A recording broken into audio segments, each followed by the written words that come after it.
Well, with elevated water bowls, typically that's not a thing you would necessarily have to do with. I think there's probably some schools of thought out there that maybe that's a better thing to do for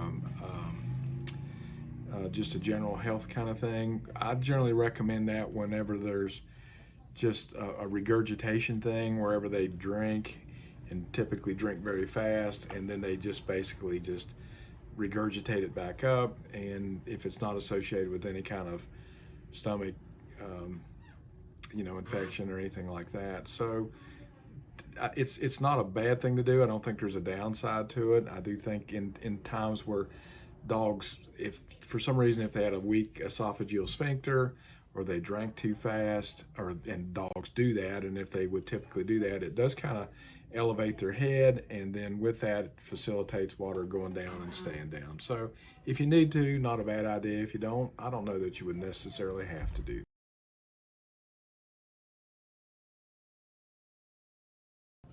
Sometimes it can be just sort of a boredom habit thing. They go out and they eat it because they pick up sticks and everything else. A lot of times it's associated with nausea, so they will eat grass to make themselves throw up.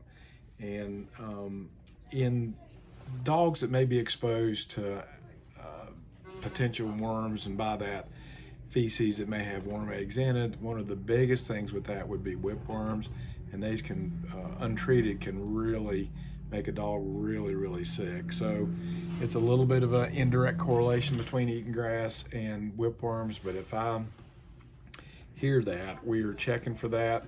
And if they don't lay a lot of eggs, so even if we suspect that, we'll deworm them for whipworms and all that. So it can't be just a parasite thing that can cause a low-grade nausea.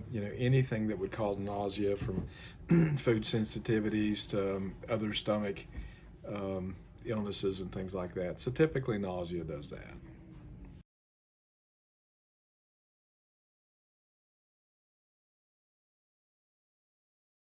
To whenever they get long enough to be trimmed is when you want to trim them typically.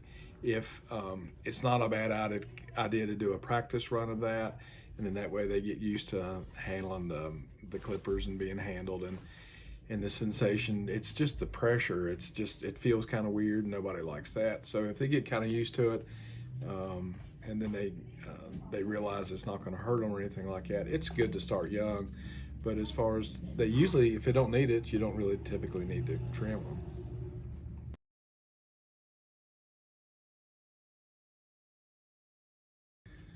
Well, favorite part of vet school, probably two things. One is when I first got there, and it was the anatomy part of things, and it was just so vet school how I sort of imagined it. It was white lab coat and just lab partners, and we had a little box of bones that we had to have that we identified every part on, and then all the anatomy stuff we had to do, and it was just really cool, and all the anatomy is just really super cool stuff. And then fast forward 2 years later is when the clinical stuff starts, and I stayed during the summers at vet school, and so if there was an ambulatory truck going out doing large animal stuff, and if there was an extra seat there, I would wave at somebody and the professor would wink at me and he'd let me jump in.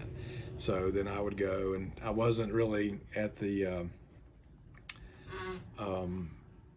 I wasn't really, in the grade or whatever, as junior or senior, to do that, but they let me ride along anyway, which was really cool. And then just all the clinical stuff, all the pain of learning all the anatomies, excuse me, all the pains of learning all the anatomies and all that, and all the physiologies and all that cool sciencey stuff, kind of finally coming to where we got to put our hands on stuff and learn. And it was quite magical. It really was pretty cool.